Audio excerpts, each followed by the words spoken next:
The stage-coach door swung open, and Olivia Barrett stepped down onto the dusty street of Las Lunas, New Mexico territory. Her right eye swollen shut beneath a purple bruise that spread across her cheekbone like spilled ink, and every person who stopped to stare made her wish the ground would open up and swallow her whole. It was late July in 1878, and the heat pressed down on the small settlement like a blacksmith's hammer. Olivia clutched her carpetbag with trembling fingers, trying to ignore the whispers that followed her limping progress toward the general store. She had exactly $3 to her name and nowhere to go except away from what she had left behind in Santa Fe. The black eye was 2 days old now, yellowing at the edges, a parting gift from the man she had foolishly married 6 months prior. Edmund had seemed charming in the beginning, a prosperous merchant with kind words and gentle hands. But the kindness had been a mask, and once she had signed her name in the church registry, that mask had cracked and fallen away to reveal something cruel underneath. The general store smelled of tobacco, coffee beans, and leather. Olivia stood just inside the doorway, letting her one good eye adjust to the dimmer interior. An older woman behind the counter looked up from her ledger, and Olivia watched her expression shift from curiosity to pity to something harder that might have been judgment. "Help you with something?" the woman asked, her voice neutral. "I need work," Olivia said quietly. "Any kind." "I can clean, cook, sew, keep accounts." "We do not have anything here," the woman replied, but her tone had softened slightly. "You might try the boarding house down the street. Mrs. Chen sometimes needs help with laundry." Olivia nodded her thanks and turned to leave, but nearly collided with a tall figure entering through the doorway. She stumbled backward and strong hands caught her elbows, steadying her. "Easy there," a deep voice said. "You all right, miss?" She looked up into a weathered face beneath a wide-brimmed hat. The man was perhaps 28 or 30, with sun-darkened skin and eyes the color of good whiskey. His dark hair curled at his collar, and several days' worth of stubble shadowed his jaw. When his gaze landed on her bruised face, something shifted in his expression. Not pity exactly, but a kind of quiet anger that was not directed at her. "I am fine, thank you," Olivia managed, pulling back from his grip even though his hands had been gentle. He released her immediately, but did not move from the doorway. "Name is Ryder Vance. I've got a ranch about 5 miles west of here. You look like you could use a meal and maybe some water. The boarding house serves lunch if you are hungry." "I appreciate the kindness, but I cannot afford it just now," Olivia said, lifting her chin despite the mortification burning through her chest. Ryder studied her for a long moment, then stepped aside to let her pass. She hurried out into the blazing sunlight, her cheeks hot with embarrassment. Behind her, she heard him say something to the woman at the counter, but she did not stop to listen. The boarding house was exactly where the storekeeper had said it would be, a 2-story adobe building with a hand-painted sign that read Chen's Lodging, Mrs. Chen turned out to be a small Chinese woman with silver threading through her black hair and sharp eyes that missed nothing. She listened to Olivia's request for work, looked at her bruised face without comment, and then nodded once. "I need help with washing and mending. Room and board plus 50 cents a week. You start now." Relief flooded through Olivia so powerfully she nearly wept. "Yes, thank you, I will work hard." "I know you will," Mrs. Chen said matter-of-factly. "Room is upstairs, last door on the left. Put your bag away and come back down. Washing tubs are out back." The work was hard but not cruel, and that alone made it a blessing. Olivia spent the rest of that day scrubbing sheets and shirts in the large wooden tubs behind the boarding house, her arms aching and her back protesting. But no one hit her. No one called her vile names or told her she was worthless. Mrs. Chen brought her a tin plate of rice and beans at midday, and when evening came, showed her how to mend a torn pillowcase with tiny, nearly invisible stitches. "You have done this before," Mrs. Chen observed. "Good hands for sewing." "My mother taught me," Olivia said, "before she died." Mrs. Chen nodded and asked no further questions, which was another mercy Olivia had not expected. That night, lying in the narrow bed in her small room, Olivia allowed herself to cry quietly into her thin pillow. Not from sadness exactly, but from the overwhelming relief of being somewhere safe, even if that safety was temporary and fragile. She had run from Edmond 3 days ago, taking only what she could carry and leaving in the dark before dawn. He would be angry when he discovered her gone. He might even come looking for her, but Las Lunas was far enough from Santa Fe that she hoped he would not bother. Edmond had his business to run, and she had made herself very small in his life by the end. Perhaps he would be glad to be rid of her. The next morning brought more washing, and then Mrs. Chen set her to sweeping the boarding house floors and beating the dust from the rugs. It was mid-afternoon when Ryder Vance appeared in the doorway of the common room where Olivia was working. He held his hat in his hands and nodded politely to Mrs. Chen. "Afternoon, madam. I was hoping I could speak with Miss Barrett for a moment if she has the time." Mrs. Chen looked at Olivia, one eyebrow raised in question. Olivia set down her broom, confused and a little wary. "All right," she said. They stepped out onto the covered porch that ran along the front of the boarding house. The afternoon sun was brutal, turning the street into a shimmering river of heat. Ryder put his hat back on, shading his eyes. "I hope you do not think me forward," he said, "but I heard you tell Mrs. Parker at the general store that you were looking for work. I have a proposition, if you are willing to hear it." Olivia crossed her arms, suddenly very conscious of how she must look in her faded dress with her hair tied back in a simple braid. "I am listening. My ranch needs a cook and housekeeper. The last one quit 2 months ago to get married, and my ranch hands are about ready to mutiny over my biscuits. I can offer you room and board in the main house, separate quarters with a lock on the door, plus $3 a week. It is hard work, cooking for 5 men including myself, but you would have Sundays off and full run of the kitchen." $3 a week was more than generous, and Olivia knew it. She also knew that accepting meant living on a ranch with 5 men, far from town and any help if things went wrong. But Ryder's gaze was steady and honest, and something in her gut said she could trust him. "Separate quarters with a lock," she repeated. "Yes, madam. The room was built for the previous housekeeper. It has got a good door and windows that latch from the inside. Nobody would bother you." Olivia glanced back toward the open door of the boarding house, where Mrs. Chen was pretending not to listen. "Can I think about it overnight?" "Of course," Ryder said immediately. "I will come back tomorrow afternoon for your answer. And Miss Barrett, if you do not mind my saying so, whoever gave you that black eye is a coward and a fool."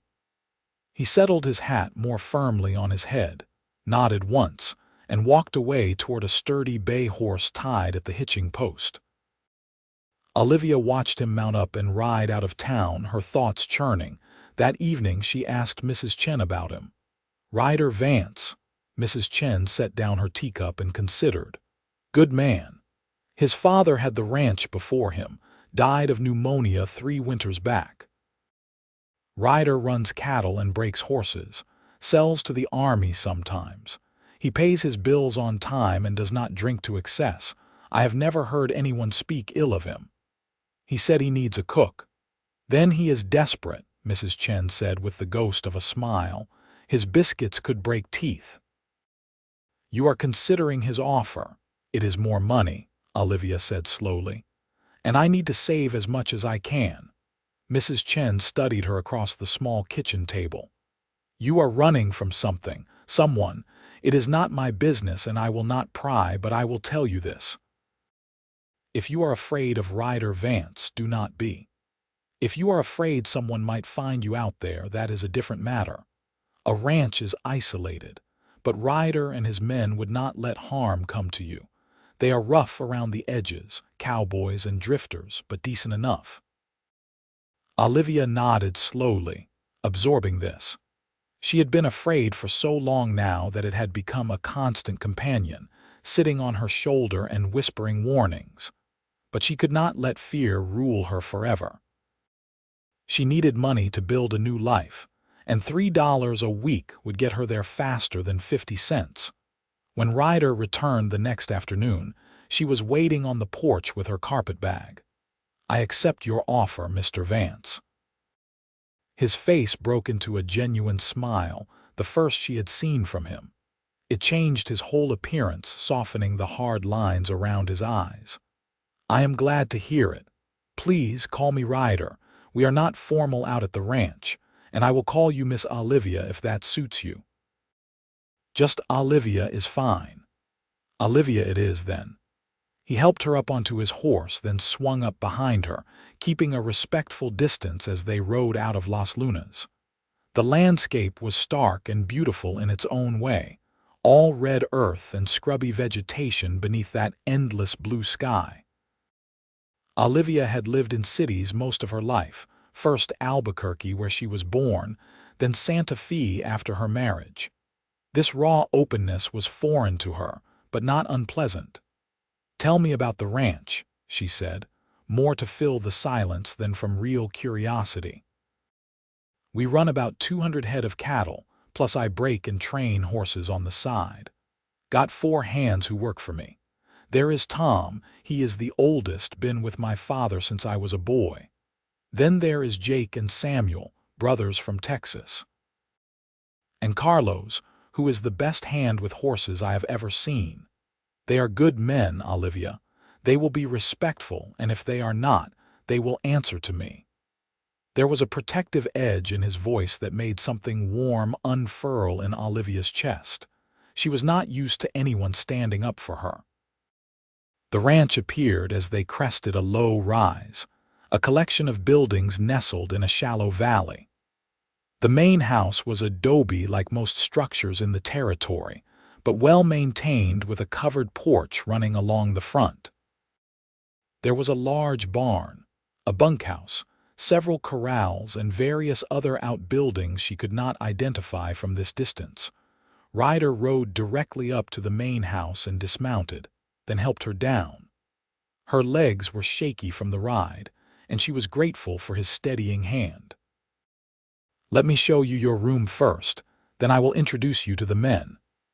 The inside of the house was surprisingly neat for a bachelor dwelling. The main room held a stone fireplace, a worn sofa, 2 chairs, and a table covered with papers that looked like ranch accounts. A doorway led to what must be the kitchen. Ryder led her down a short hallway and opened a door on the right. The room was small but clean, with a single bed, a dresser, a washstand, and a chair. A window looked out toward the mountains in the distance. Best of all, the door had a sturdy bolt that would slide into place from the inside. "Bedroom is across the hall. That is mine," Ryder said, pointing. "And the kitchen is back the way we came. There is a smokehouse out back with salted meat and a cold cellar for storing vegetables. Once a week I send Tom or one of the others into town for supplies. You just tell me what you need and we will get it." Olivia set her carpetbag on the bed. "When do you want me to start?" "Whenever you are ready. The men usually eat supper around sunset, so maybe 4 hours from now. I can show you the kitchen and what we have got on hand." The kitchen was large and well equipped, clearly built by someone who understood cooking. There was a big iron stove, a long work table, plenty of shelves and cabinets, and a good supply of basics including flour, cornmeal, beans, rice, coffee, sugar, and salt. The smokehouse held beef, pork, and some venison. The cold cellar had potatoes, onions, and withered apples from last year's harvest. "I can work with this," Olivia said, already planning a menu in her head. Do the men have preferences or things they cannot eat? They will eat anything that does not eat them first, Ryder said with a hint of amusement. And they will be grateful for anything better than what I have been serving. Fair warning, they are going to love you just for being able to cook. Olivia felt her cheeks warm at that. I will do my best. She shooed him out of the kitchen so she could work, and set about making supper. The bruise around her eye was fading to a mottled green and yellow now, still visible but not as shocking as it had been. She found herself touching it occasionally, still startled by the tenderness.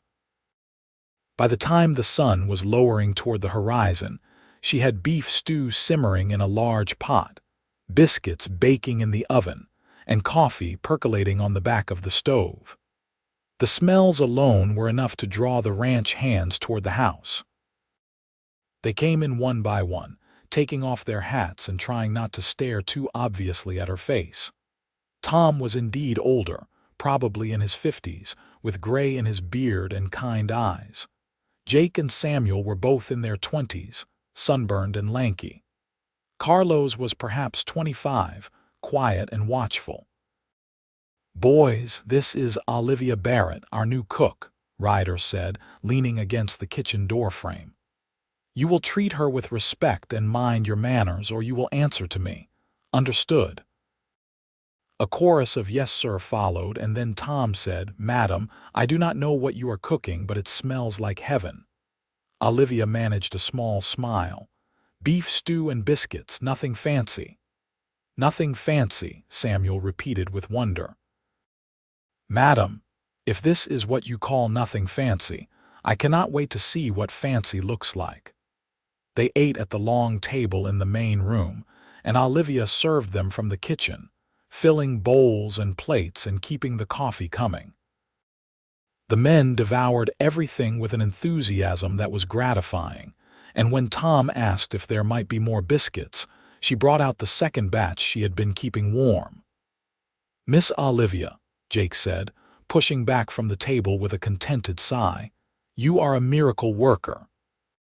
"He is right," Ryder agreed. "This is the best meal I have had in months, thank you." Olivia busied herself collecting the empty dishes, uncomfortable with the praise. She was used to criticism, to Edmund telling her the meat was too dry or the bread too dense or the coffee too weak. Nothing she did had ever been good enough. This kindness felt foreign, almost suspect. After the men had filed out to the bunkhouse for the night, Ryder helped her wash the dishes. "You do not have to do that," Olivia protested. "This is my job." "There are a lot of dishes," Ryder said simply. "And I do not mind." They worked in companionable silence for a while, Olivia washing and Ryder drying. Finally, he said, "Can I ask you something? You do not have to answer if you do not want to." Olivia tensed but nodded. "The man who gave you that black eye, is he going to come looking for you?" She should have expected the question, but it still made her throat tighten. "I do not know. I hope not. I left Santa Fe 3 days ago without telling him where I was going. And if he does come, then I will deal with it," Olivia said, more bravely than she felt. Ryder set down the plate he had been drying and turned to face her. "Listen to me, Olivia. If he shows up here, you tell me immediately. You are under my protection now, and no one is going to hurt you while you are on my land. Do you understand?" The fierce sincerity in his voice made her eyes sting with unexpected tears. She blinked them back and nodded. "I understand. Thank you." That night, alone in her small room with the bolt shot firmly home, Olivia lay awake listening to the unfamiliar sounds of the ranch settling around her. Somewhere an owl called. The wind sighed through the eaves, and for the first time in months she felt something that might have been the beginning of peace. The days fell into a rhythm. Olivia woke before dawn to start breakfast for the men, usually eggs and bacon or salt pork, with biscuits or cornbread and plenty of hot coffee. They ate quickly and headed out to their various tasks. She spent the mornings cleaning the house, doing laundry, and preparing for the midday meal, which she usually packed into tin pails for the men to take with them. Afternoons were for baking bread, mending clothes, and starting supper. The work was endless, but it was honest work, and she fell into bed each night too exhausted to dream. Ryder treated her with unfailing courtesy, but there was something else beneath it, something she caught sometimes when he thought she was not looking. A softness in his gaze, a concern that went beyond that of employer for employee. It should have frightened her after Edmund. Instead, it made her feel safe in a way she had not felt since before her mother died. 2 weeks after she arrived at the ranch, Olivia was hanging laundry on the line behind the house when she heard hoofbeats approaching fast. She turned to see Carlos riding in at a gallop, pulling up hard near the barn. Ryder emerged from the barn at the sound, and Carlos leaned down to say something urgent. Olivia could not hear the words from where she stood, but she saw Ryder's expression darken. He looked toward the house, spotted her, and strode over quickly. "There is a man in town asking questions about a woman matching your description," he said without preamble. "Well-dressed, talks fancy, from Santa Fe." The world tilted. Olivia grabbed the laundry line for support. "Edmund," she whispered. "That his name?" Ryder's jaw was tight. "All right. Here is what we are going to do. You are going to stay in the house. I am going to ride into town with Carlos and have a conversation with this man. Make it clear that you are not interested in seeing him and that he should go back to Santa Fe." "He will not listen," Olivia said, her voice shaking. "Edmund does not take no for an answer. That is how I ended up married to him in the first place." Ryder's eyes flashed with anger, but his voice stayed calm. "Then I will explain it in terms he cannot misunderstand. Go inside, Olivia. Lock the doors. I will be back before dark." She wanted to protest, to say that this was not his fight, but the words stuck in her throat. Instead, she hurried back to the house, her heart hammering against her ribs. Through the kitchen window, she watched Ryder saddle his horse with quick, efficient movements, and then he and Carlos were riding hard toward town. The afternoon crawled past. Olivia tried to work, kneading bread dough with more force than necessary, but her hands shook and she kept watching the road.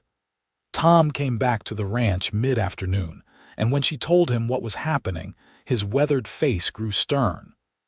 "Do not you worry, Miss Olivia. Ryder will handle it. And if he needs backup, Jake and Samuel are working the north pasture, not far from town. Word will reach them if necessary." But would it be necessary? And what would Edmund do when confronted? He had a temper that could turn vicious in an instant. She had the scars to prove it, hidden beneath her clothes where no one could see. The sun was touching the western horizon when she heard horses returning. Olivia rushed to the window and felt some of the tension drain from her shoulders when she saw Ryder and Carlos riding in at an easy pace. Both men were unharmed. She met Ryder at the door as he dismounted. "What happened?" Ryder took off his hat and wiped sweat from his forehead. "I found him at the saloon, asking the bartender about you. We had a talk outside. I told him you were under my employ and my protection, that you did not want to see him and that he should head back to Santa Fe. He did not take it well." "Did he leave?" "He got on the evening stage," Ryder confirmed. "But Olivia, he is angry. He said some things I will not repeat about you being his wife and his property. I set him straight on that count, told him that if he ever came back here or tried to bother you again, he would regret it. The sheriff was nearby and heard the whole thing, so there are witnesses now if he tries anything." Olivia sank down onto the porch step, her legs suddenly unable to hold her. "He will not let this go. You do not know him like I do. Edmund always gets what he wants." Ryder crouched down in front of her, his eyes level with hers. "Then he is about to learn different. You are not alone anymore, Olivia. You have got me and the men and this whole town behind you. He is just one man. He cannot win this." She wanted to believe him. God, how she wanted to believe him. But fear had lived in her bones for too long to be easily evicted. That night at supper, the mood was subdued. The ranch hands all knew what had happened, and they kept shooting sympathetic glances at Olivia as she served the food. Finally, Tom cleared his throat. "Miss Olivia, I hope you do not mind me speaking plain. But that husband of yours is not welcome here, and if he shows his face on this ranch, he will be met with the business end of a rifle. You have got nothing to fear from us and everything to trust. We look after our own." "He is right," Jake added. "You are one of us now." The simple declaration made Olivia's eyes burn with tears. She had to excuse herself to the kitchen, where she leaned against the counter and let herself cry quietly for a few moments. When she had composed herself, she returned to find the men pretending they had not noticed her absence, talking about the new foal that had been born that morning, and whether the creek was running low enough to need to move the cattle. Later, after the men had gone and the dishes were done, Ryder walked her to her door. "Try to get some rest," he said. "I will be right across the hall if you need anything. And Olivia, I meant what I said. You are safe here." She looked up at him, this man who was still mostly a stranger to her, and yet who had shown her more kindness in 2 weeks than Edmund had in 6 months of marriage. "Why are you doing this? Why do you care what happens to me?" Ryder was quiet for a long moment, his expression thoughtful. "When I first saw you in town with that black eye, something in my chest just twisted up. I know what it is like to feel helpless. My mother, before she died, she was married to my father, and he was not always a good man, especially when he drank. I was too young to stop it, too small to fight him. I swore when I grew up I would never stand by and let someone hurt a woman who could not defend herself. So I guess that is why. And also because you deserve better than what you have been given. You deserve to see blue skies ahead, not just dark clouds." The blue skies promise hung in the air between them, intimate and hopeful. Olivia felt something shift in her chest, a tiny crack in the armor she had built around her heart. "Blue skies," she repeated softly. "That sounds nice. Stick around," Ryder said with a hint of a smile. "I will make sure that is all you see from now on." The next few days passed without incident. Edmund did not return, and slowly Olivia began to relax, though she still caught herself looking over her shoulder and startling at unexpected sounds. The bruise around her eye had faded to nearly nothing now, just a faint shadow that would disappear completely in another week or so. She settled more deeply into the rhythms of ranch life. The work was hard but satisfying, and the men were unfailingly respectful. They had adopted a habit of complimenting her cooking at every meal, which embarrassed her but also made her feel valued in a way she never had before. Tom taught her how to tell when bread dough had been kneaded enough. Carlos brought her wildflowers one morning, shyly explaining that he thought they might brighten up the kitchen. Jake and Samuel competed to see who could chop more firewood for her stove, turning it into a good-natured contest that made her laugh. And then there was Ryder. He was always there, a steady presence that had become the anchor of her days.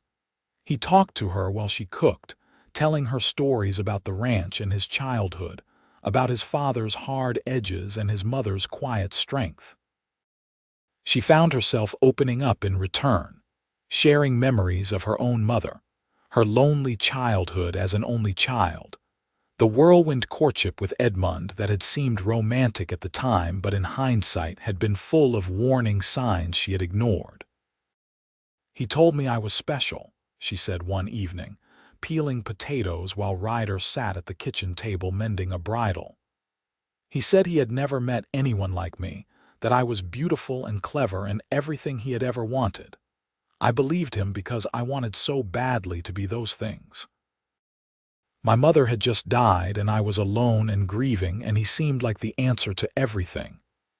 You are those things, Ryder said quietly. Beautiful and clever. He did not lie about that. He just could not handle it once he had you. Small men do not like it when their wives shine brighter than they do. Olivia's hand stilled. You think I am beautiful? Ryder looked up from the bridle, his eyes warm. Of course I do. Inside and out. Any fool can see it.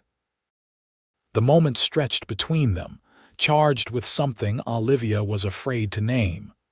Then Ryder looked back down at his work, and the spell broke.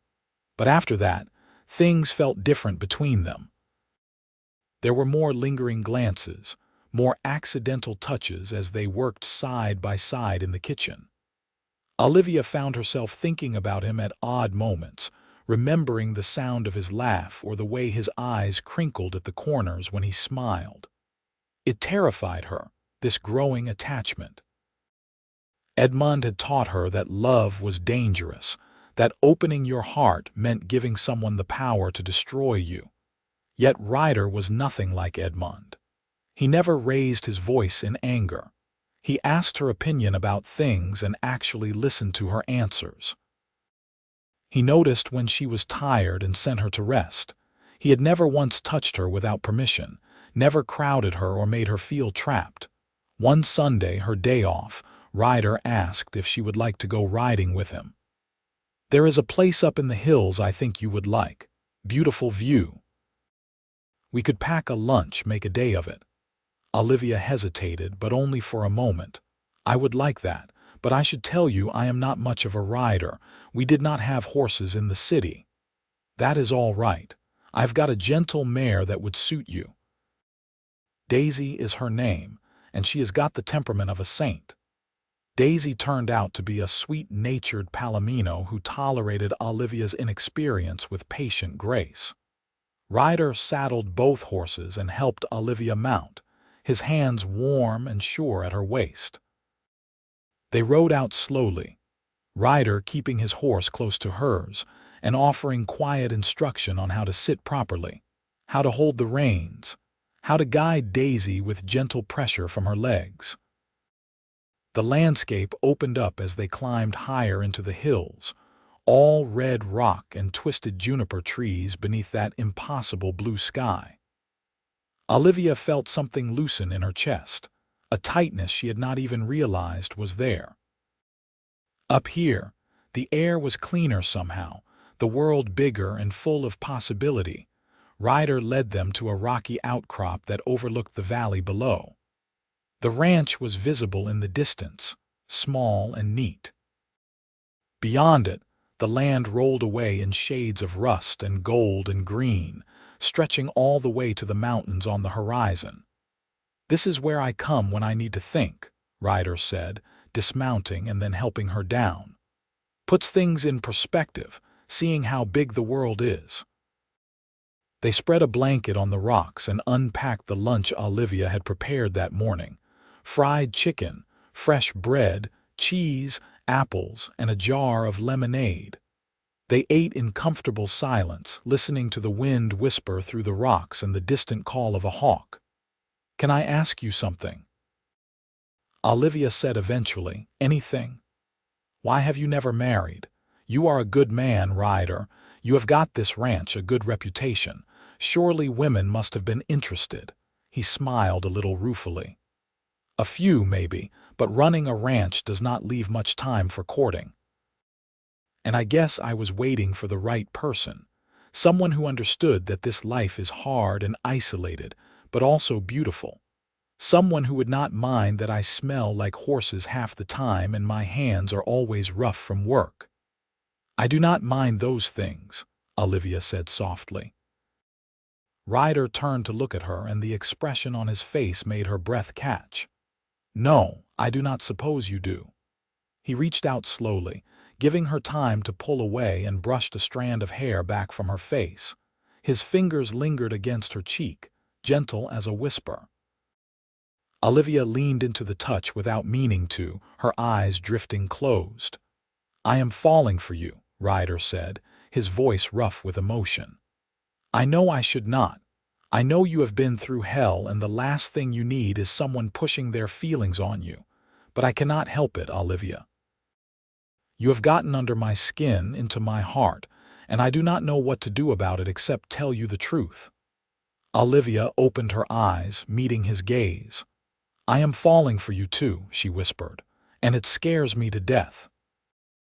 Edmund made me feel like I could not trust my own judgment, like I was broken somehow. How do I know this is real? How do I know I am not making another mistake? You do not, Ryder said honestly. There is no way to know for sure. Love is always a risk, always a leap of faith. But I can promise you this. I will never raise my hand to you in anger. I will never make you feel small or worthless. I will spend every day trying to deserve you, trying to make you happy. And if you need time, if you need space, I will give you that too.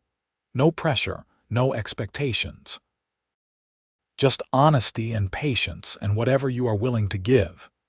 Tears spilled down Olivia's cheeks, but they were not sad tears. They were the tears of something breaking open inside her, something that had been locked away and frozen for too long. Ryder brushed them away with his thumbs, his touch infinitely careful. Can I kiss you? He asked. Or is it too soon? It is probably too soon, Olivia said, but I want you to anyway. He kissed her softly, gently, his lips warm against hers. There was no demand in it, no taking, just a question and an offering. Olivia kissed him back, tentative at first and then with growing confidence. This was nothing like kissing Edmund, which had always felt like being claimed, marked as property. This was different. This felt like coming home. When they finally pulled apart, both a little breathless, Ryder rested his forehead against hers. Blue skies, he murmured. I promised you blue skies and I meant it.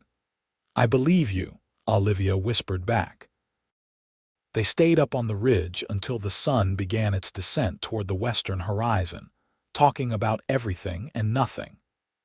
Ryder told her about his dreams for the ranch, how he wanted to expand the horse breeding operation, maybe build a new barn next year.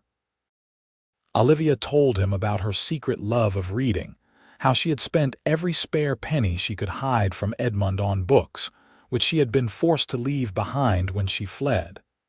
We will get you new books, Ryder promised. Next time someone goes to town, we will order a whole stack from the catalog. Whatever you want.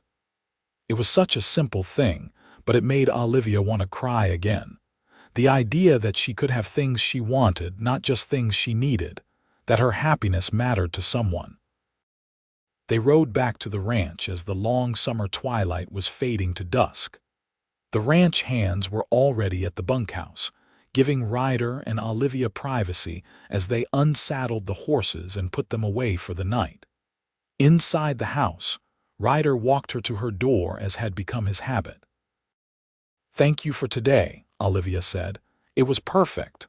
We will do it again, Ryder said. As often as you like. He kissed her again, longer this time, and Olivia let herself sink into it. When they parted, she felt drunk on happiness, dizzy with the newness of it. That night she dreamed of blue skies and golden light, of strong arms holding her safe and a voice promising her everything would be all right. For the first time since her mother died, she let herself believe it might be true. The next few weeks were some of the happiest Olivia could remember. She and Ryder fell into an easy courtship, stealing moments together between her work and his. They took more rides into the hills. They sat together on the porch in the evenings after supper, watching the stars come out. He taught her how to rope a fence post, laughing when her first attempts went wildly astray. She taught him how to make a proper pie crust, guiding his hands as he learned to work the dough. The ranch hands watched this developing romance with obvious approval. Tom took to humming cheerfully while he worked. Carlos made a habit of finding excuses to leave Ryder and Olivia alone. Jake and Samuel started a betting pool on when Ryder would propose, not bothering to keep it secret. My money is on before the first snow, Tom declared one evening at supper, ignoring Ryder's glare. "He has got that look about him. Man in love cannot wait too long." "I say before the autumn roundup," Carlos countered. "He will want to get it settled before the busy season." "Y'all are about as subtle as a stampede," Ryder muttered, but there was no real heat in it. Olivia hid her smile behind her coffee cup. The teasing was good-natured and sweet, a sign of how accepted she had become. She was part of the family now, woven into the fabric of ranch life. But happiness, she had learned, was a fragile thing. And just when she was beginning to believe it might last, Edmund came back. It was a hot afternoon in late September. Olivia was in the kitchen making preserves from the last of the summer fruit, the air thick with the sweet smell of cooking berries. She heard a horse ride up fast and thought nothing of it, assuming one of the hands was returning from an errand. Then she heard an unfamiliar voice, sharp and demanding. "I am looking for my wife, Olivia Barrett. I know she is here." Olivia's blood turned to ice. She set down her wooden spoon with a shaking hand and moved to the kitchen window. Edmund was there, sitting on a rented horse, his face red with heat and anger. Tom had emerged from the barn and was standing between Edmund and the house, his expression hard. "Miss Olivia is not your wife any more in any way that matters," Tom said, "and you are not welcome here. Best you turn around and ride back to wherever you came from." "I will not be lectured by some hired hand," Edmund snapped. "Olivia is my legal wife, and I have the right to take her home." "You do not have any rights here," Tom said flatly. "Now leave before there is trouble." Olivia's heart was hammering so hard she thought it might break through her ribs. Where was Ryder? He had ridden out that morning to check on the herd in the north pasture. He might not be back for hours. Edmund dismounted, and Olivia saw with horror that he had a pistol on his hip. Tom saw it too and shifted his stance, his hand moving toward his own gun. "Do not do something stupid," Tom warned. "The only stupid thing I did was let her leave in the first place," Edmund said. "She belongs to me. I paid for a wedding, I took her into my home, and she ran off like a thief in the night. I will have what is mine." He started toward the house. Tom stepped in front of him, and Edmund shoved him hard. Tom stumbled back but kept his feet, reaching for his gun. Edmund was faster. The shot echoed across the valley, sharp and terrible. Tom crumpled to the ground. Olivia screamed. She did not remember running from the kitchen, but suddenly she was on the porch, staring at Tom's still form and the spreading pool of blood beneath him. Edmund turned his wild eyes on her. "There you are," he said, almost conversationally. "Get your things. We are leaving." "You shot him," Olivia whispered, horror choking her. "You killed him." "He should not have gotten in my way. Now get your things, or I will drag you out of here just as you are." In the distance, Olivia heard shouting. Jake and Samuel were running from the fields, drawn by the gunshot. Edmund heard them too and grabbed her arm, his fingers digging in brutally. "We are going now," he hissed. But Olivia had spent months being afraid, months letting fear rule her actions. Something inside her snapped. She twisted in his grip and raked her fingernails down his face, drawing blood. Edmund howled and backhanded her across the mouth. She tasted blood but did not stop fighting, kicking and scratching and screaming. Then suddenly, Edmund was wrenched away from her, thrown backward by a force that sent him sprawling in the dust.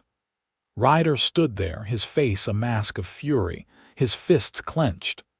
"You made a mistake coming back here," Ryder said, his voice deadly quiet.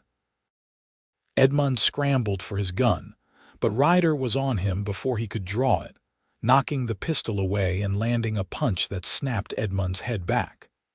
They grappled in the dirt, and Olivia watched with her heart in her throat, terrified that Edmund would hurt him, kill him like he had killed Tom. But Ryder was younger, stronger, fueled by righteous rage. He pinned Edmund face down in the dust, wrenched his arms behind his back and held him there. Jake and Samuel arrived, breathless and wild-eyed. "Tom," Samuel gasped, dropping to his knees beside the older man. "He is still breathing," Jake said, his voice tight with relief. "Shot in the shoulder. Carlos, go get the doctor from town, ride hard." Carlos, who had appeared from somewhere, was already running for the horses. The sheriff arrived 2 hours later, by which time the doctor was working on Tom in the bunkhouse, and Edmund was tied to a chair in the barn under Jake's watchful guard. Olivia sat on the porch steps with a cloth pressed to her split lip, watching the organized chaos and feeling numb. Ryder had not left her side except to give his statement to the sheriff. Now he sat beside her, his arm around her shoulders, solid and warm. "Tom is going to be all right," he said quietly. "Doc said the bullet went clean through, missed anything vital. He will be laid up for a while, but he will heal." "He could have died," Olivia said, her voice flat. "Because of me. Edmund came here because of me." "Edmund came here because he is a violent, controlling bastard who thinks he owns you," Ryder corrected firmly. "None of this is your fault, Olivia. Not one bit of it." The sheriff emerged from the barn, Edmund stumbling ahead of him in shackles. He was loaded into a wagon for transport to the jail in Albuquerque, where he would stand trial for assault with intent to kill. As the wagon pulled away, Edmund twisted to stare back at Olivia, his eyes full of hate. "He will go to prison," the sheriff assured them. "Shooting a man on his own property in front of witnesses over a domestic dispute. Judge Parker will throw the book at him. He is looking at 5 years minimum, maybe more." 5 years. It should have felt like relief, but Olivia just felt tired and sad and shaky. So much violence, so much pain, all because she had tried to escape. That night, after the doctor had finished with Tom and pronounced him stable, after the ranch hands had settled in to take turns watching over him, Ryder walked Olivia to her room. She had barely spoken since the sheriff left, and he could see the guilt and shock eating at her. "Talk to me," he said, taking her hands. "Tell me what you are thinking." "I think I should leave," Olivia said dully. "Go somewhere else, somewhere Edmund will not find me when he gets out of prison.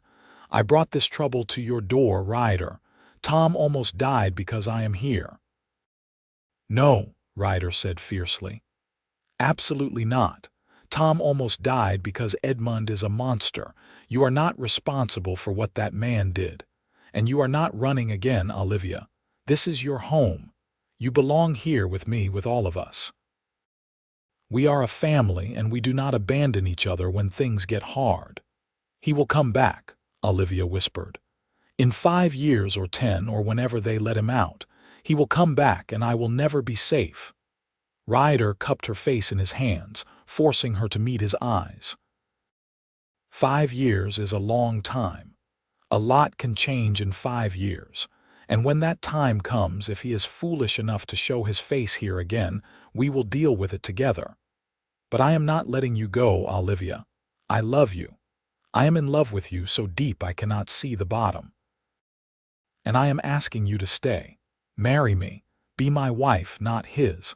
Let me spend the rest of my life showing you what love is supposed to look like."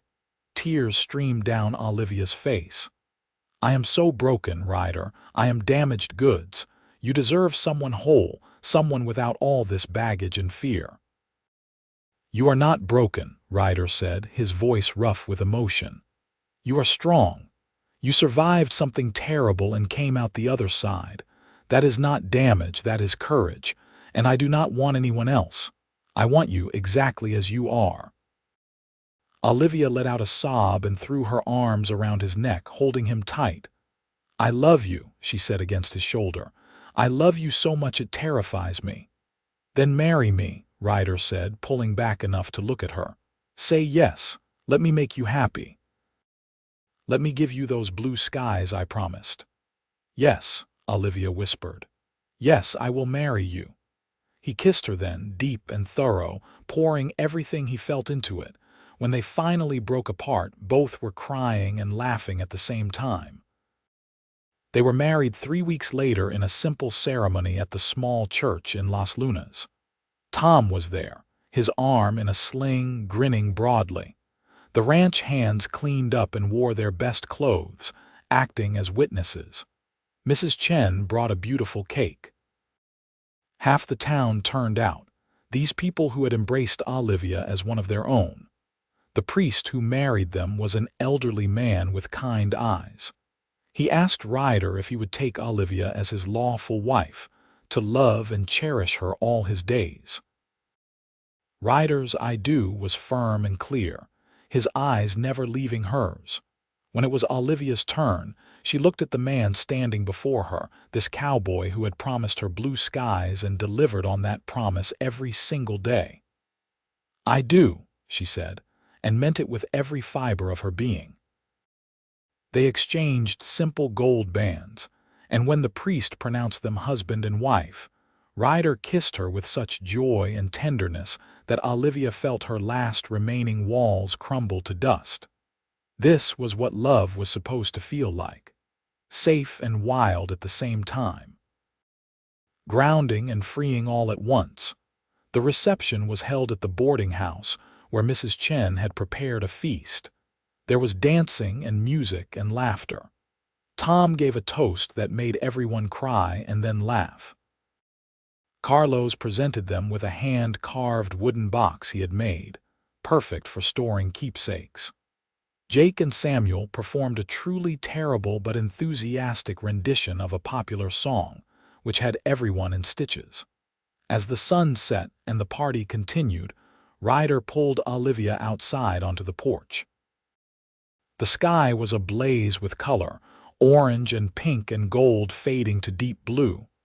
"Blue skies," Olivia said, leaning against him. "Every day for the rest of your life," Ryder promised. "That is what I am going to give you, blue skies and happiness and love. So much love you will not know what to do with it all." "I think I will manage," Olivia said, smiling up at him.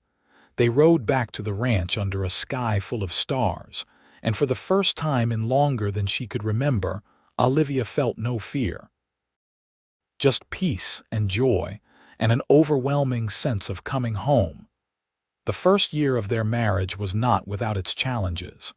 Tom recovered slowly from his wound, and there were days his shoulder pained him badly. The ranch work was hard and unrelenting, and there were times Olivia fell into bed too exhausted to do more than kiss her husband goodnight. But through it all, Ryder kept his promise. He loved her fiercely and faithfully, showing her in 1,000 small ways that she was cherished. He brought her wildflowers picked on his rides through the hills. He read to her in the evenings from the books they ordered from catalogs. When she woke from nightmares about Edmund, he held her close and whispered reassurances until she fell back asleep. He learned to cook a few simple meals so she could have a break from the kitchen. He rubbed her sore feet at the end of long days. He made her laugh with stories and jokes. He loved her, not just in words but in actions, every single day. And Olivia bloomed under this care like a flower that had been waiting for rain. She grew confident in her role as the ranch's heart and soul. She learned to ride well enough to go out with Ryder sometimes to check on the herds. She started a vegetable garden that flourished under her attention. She made curtains for the windows and rugs for the floors, transforming the house into a real home. In the spring of 1880, nearly 2 years after she had first arrived in Las Lunas with that black eye, Olivia discovered she was pregnant. She told Ryder one evening after supper, when they were sitting on the porch watching the sunset. "I am going to have a baby," she said, taking his hand and placing it over her still flat stomach. "Our baby." The expression on Ryder's face was one she would treasure forever. Shock, joy, wonder, and love all mixed together. "A baby," he repeated, his voice thick. "We are going to be parents. Are you happy?" Olivia asked, suddenly nervous. Happy, Ryder laughed and pulled her into his arms. Olivia, I am beyond happy. I am over the moon. We are going to have a baby. Our baby. God, I love you so much. The pregnancy was easier than Olivia had feared. She was sick for the first few months, and Ryder fussed over her constantly, making sure she rested and ate properly. The ranch hands treated her like she was made of glass, trying to take over her chores until she had to firmly remind them that she was pregnant, not dying. As her belly grew round, Olivia found herself thinking often about her own mother, wishing she could be there to meet her grandchild. But she had Ryder and the ranch family, and Mrs. Chen, who came out from town once a week to check on her. She had love surrounding her on all sides, and that was more than enough. Their son was born in December of 1880, arriving during a cold snap that frosted the windows and turned the water in the basins to ice. The labor was long and hard, but Olivia had Ryder beside her the whole time, holding her hand and telling her how strong she was, how proud he was of her. When the baby finally emerged, red-faced and squalling, Olivia held him to her chest and wept with relief and joy. What should we call him? Ryder asked, his voice awed as he looked at his son. Thomas, Olivia said immediately. After Tom. He saved my life that day, protected me even when it put his own life in danger. I want our son to carry his name. Ryder's eyes were bright with unshed tears. Thomas Vance. I like it. Tom is going to lose his mind when he finds out.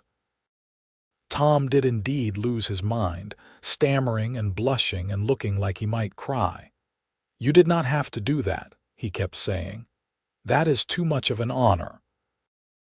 It is exactly the right amount of honor, Olivia said, letting him hold baby Thomas, who had fallen asleep in his arms almost immediately. You are family, Tom. You have been from the beginning. Little Thomas was a good baby, easy-tempered and happy. He had his father's dark hair and his mother's gray eyes, and he was loved by everyone who met him. The ranch hands spoiled him shamelessly, taking turns walking him around when he was fussy, carving him toys, teaching him to smile and then laugh. Carlos wove him a basket from willow branches. Jake and Samuel made him a little rocking horse. Tom appointed himself honorary grandfather and took his duties seriously. When Thomas was 6 months old, word came that Edmund had died in prison. There had been a fight in the yard, and he had been stabbed. The news should have brought Olivia relief, but instead she felt mostly sadness. Edmund had been a cruel man, a violent man, but he had also been human. His death meant she was finally, truly free, but the cost had been too high. I feel like I should feel something more, she told Ryder that night. Happiness, maybe, or vindication, but I just feel sad. Sad for the man he could have been if he had made different choices. Sad that his life came to such a pointless end. That is because you have a good heart, Ryder said, holding her close.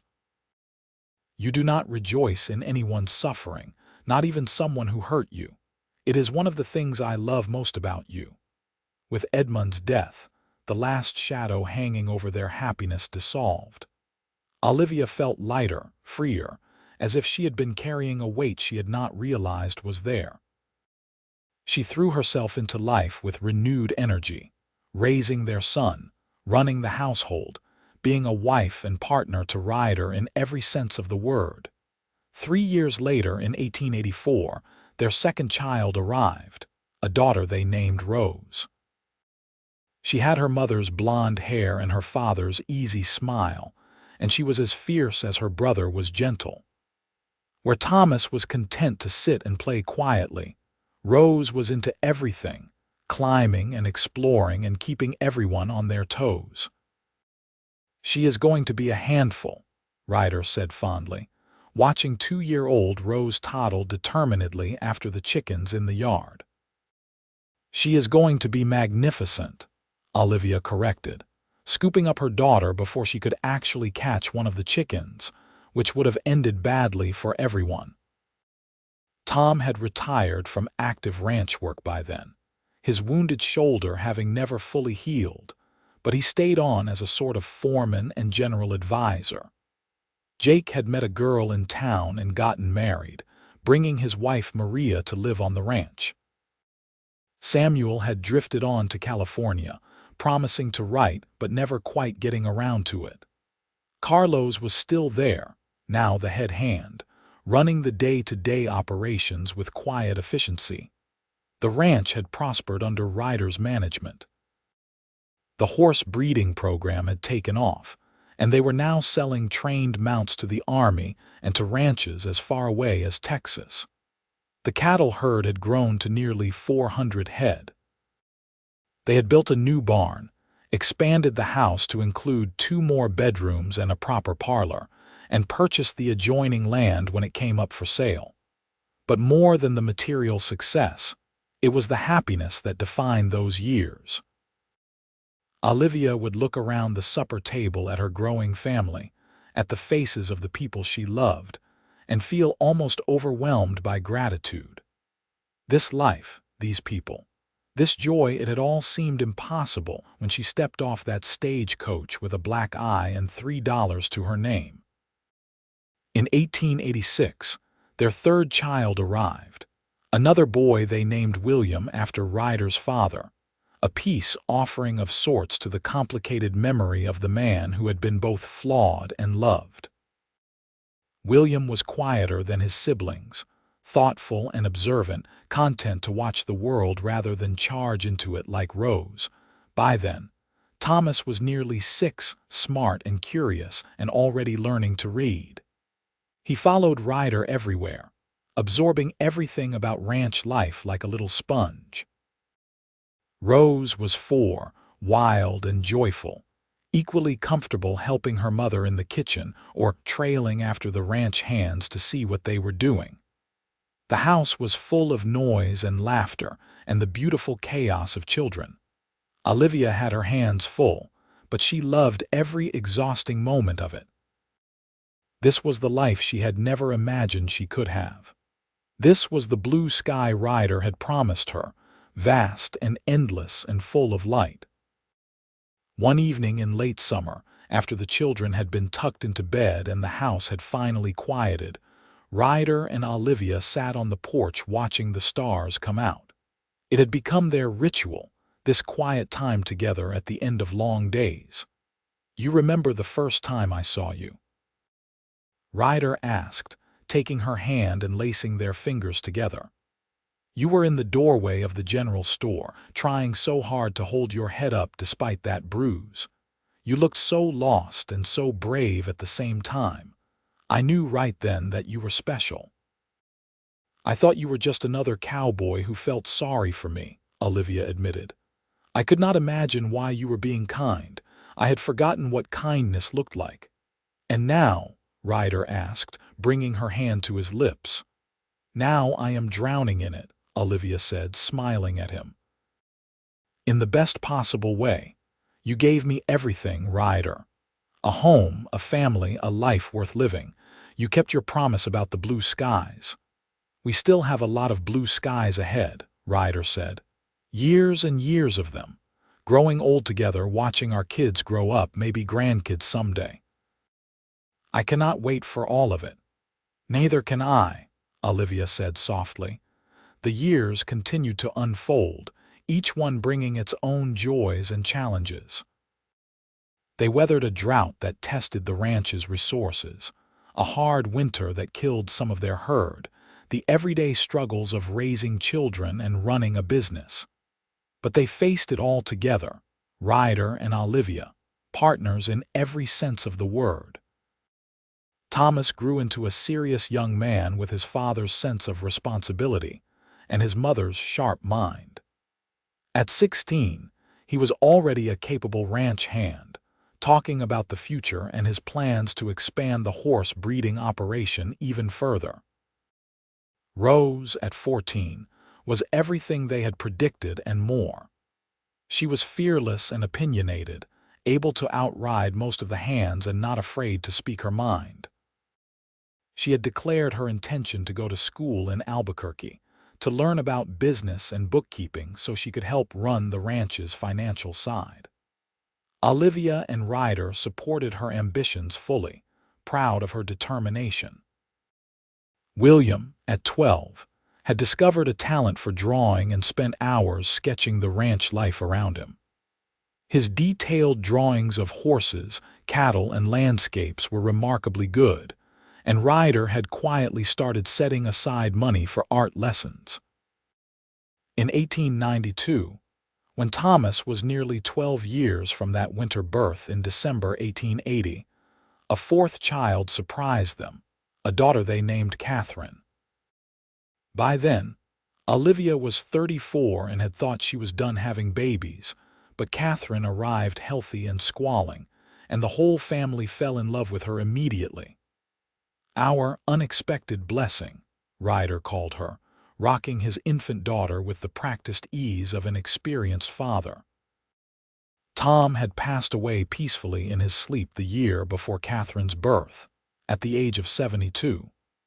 His death had hit everyone hard, but especially Olivia and Ryder, who had considered him family in every way that mattered.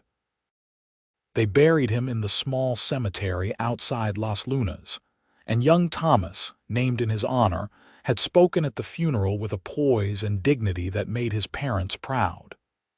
"He was the best of men," Thomas had said, standing at the graveside. "He taught me that strength is not just about how hard you can work or how tough you can be. It is about standing up for people who cannot stand up for themselves. It is about doing the right thing even when it is hard. I will try every day to live up to the name he gave me." The ranch continued to thrive.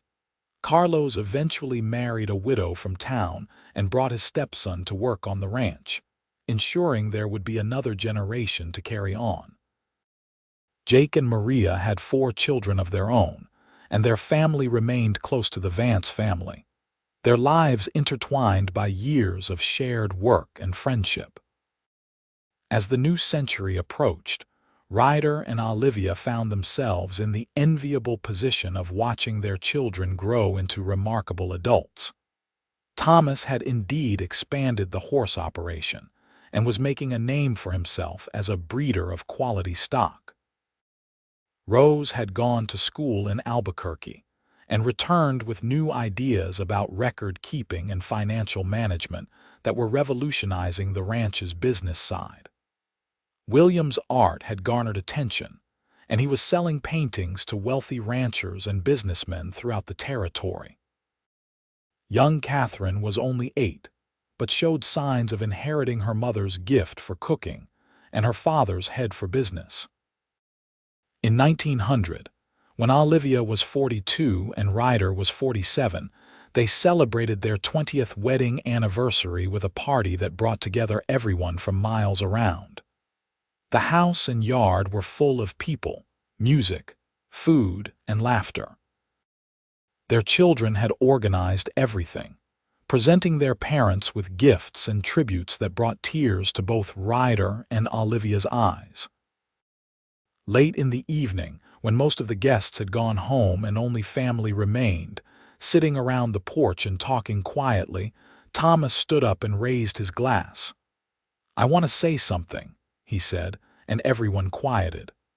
"Most of you know the story of how my mother came to this ranch. Some of you were there when it happened. I was not born yet, but I have heard it my whole life.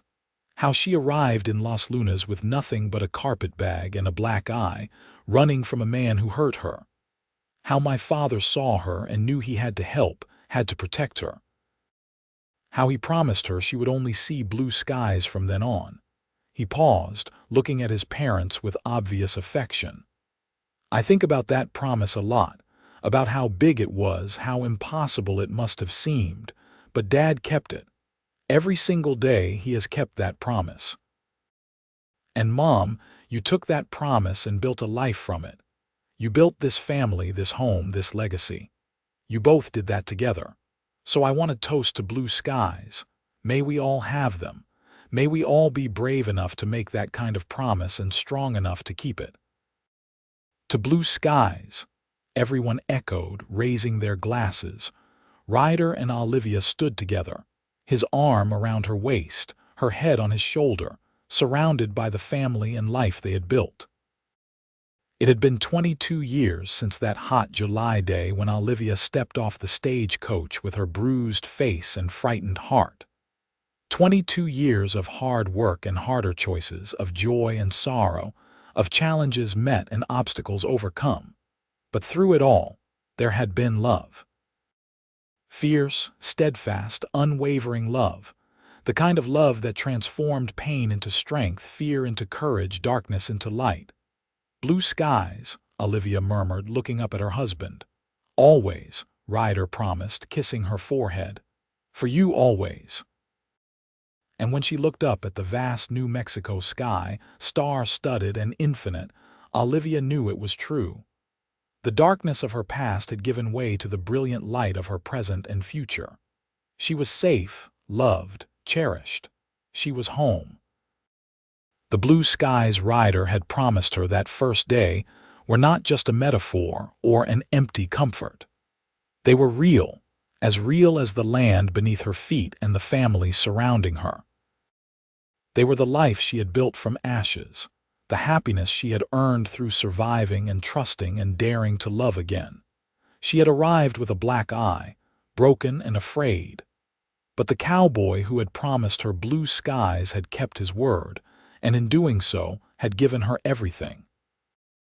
A future, a family, a love that would last the rest of their days and beyond, carried on in the children and grandchildren who would come after them, telling the story of how Olivia Barrett met Ryder Vance, and together they built something beautiful and lasting. The years continued to pass, each one adding layers to their story. There were weddings as their children grew up and found partners of their own. Thomas married a rancher's daughter from a neighboring spread, and they gave Ryder and Olivia their first grandchildren, twin boys who were just as mischievous as their Aunt Rose had been. Rose herself surprised everyone by falling in love with a lawyer from Santa Fe, a gentle man who supported her fierce independence and ambitions. They moved back to Las Lunas after their marriage, Rose insisting she could never really leave the ranch that had raised her. William met a young woman at an art exhibition in Albuquerque, a fellow artist who understood his quiet nature and shared his passion for capturing the beauty of the Southwest on canvas. They married and set up a studio on the ranch property, where they both worked and taught art lessons to children from the surrounding area. Catherine, their youngest, grew into a talented young woman with her mother's kind heart and her father's sharp business sense. She took over more and more of the household management as Olivia grew older, running it with the same care and efficiency her mother always had. Ryder and Olivia grew older together gracefully, their hair silvering, their faces lined with the evidence of years spent working hard and laughing often. Ryder's hands, always rough from ranch work, developed arthritis that made cold mornings difficult. Olivia's eyes grew weaker, requiring spectacles for her beloved reading. But they were together, still deeply in love, still each other's favorite person. On summer evenings, they could be found on the porch they had sat on for decades, watching the sunset paint the sky in brilliant colors, surrounded by children and grandchildren whose laughter filled the air.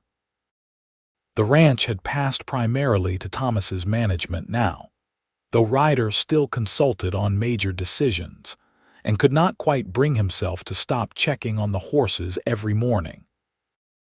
In 1910, when Olivia was 52 and Ryder was 57, they sat on that same porch on a summer evening much like that first one when Ryder had made his promise of blue skies. Their grandchildren were playing in the yard, 6 of them now with more on the way. The ranch was prosperous and thriving. The New Mexico territory was about to become a state, bringing changes but also opportunities. "You ever think about those early days?" Olivia asked, her hand in Ryder's as always. "When I first came here, all the time," Ryder admitted. "I think about how close I came to never meeting you. If that stagecoach had gone to a different town, if you had taken a different job, if I had not gone into the general store that particular day. So many little moments that had to align perfectly for us to find each other." "I used to think I was unlucky," Olivia said softly. "Because of Edmond, because of everything that happened. But now I think maybe I was the luckiest woman alive. Because all of that, as terrible as it was, led me here, to you, to this life. And I would not trade this for anything." "Me neither," Ryder said, bringing her hand to his lips as he had done thousands of times over their 32 years together. "You are still the best thing that ever happened to me, Olivia Vance. Every single day with you has been a gift."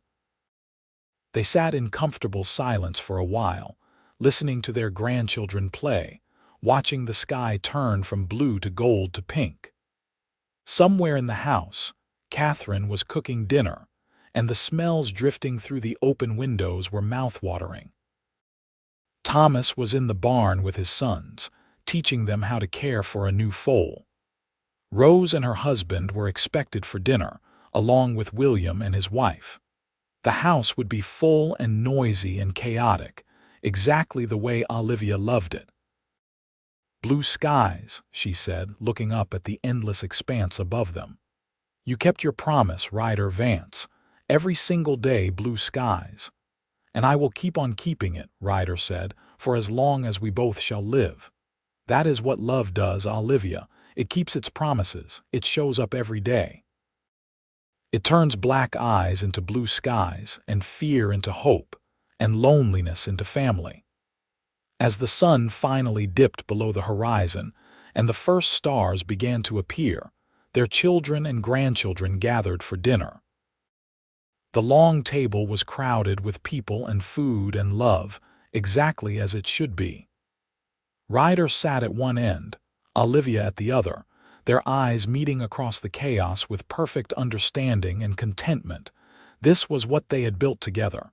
This joy, this family, this life. It had started with a promise made to a frightened woman with a black eye, and it had grown into something neither of them could have imagined in those early days. But that was the magic of love, real love, the kind that lasted. It took small beginnings and transformed them into something magnificent. Years later, when Ryder and Olivia were both gone, their children and grandchildren would tell the story to the next generation. About the woman who arrived in Las Lunas with a black eye and nothing else. About the cowboy who promised her she would only see blue skies. About how that promise became a family, a legacy, a testament to what love could do when it was true and faithful and strong. And on clear days, when the New Mexico sky stretched overhead in brilliant, endless blue, the family would look up and remember. Remember the promise, the people, the love that started it all. And they would know, without question, that some promises were meant to last forever. The ranch remained in the family for generations, each one adding their own stories and struggles and triumphs. But the founding story, the one about Ryder and Olivia, was the one that got told most often. It was the one that reminded them where they came from, what they were built on. Love and courage and blue skies. Always blue skies. And so the story ended not with an ending at all, but with a continuation. Because the best love stories do not really end. They ripple outward, touching lives and shaping futures long after the original lovers are gone.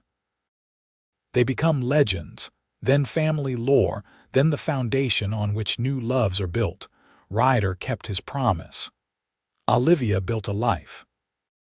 Together, they created something that lasted far beyond their own years, a legacy of love that proved that even the darkest beginnings could lead to the brightest futures. All it took was courage, trust, and someone willing to promise you blue skies and mean it with every fiber of their being. The end.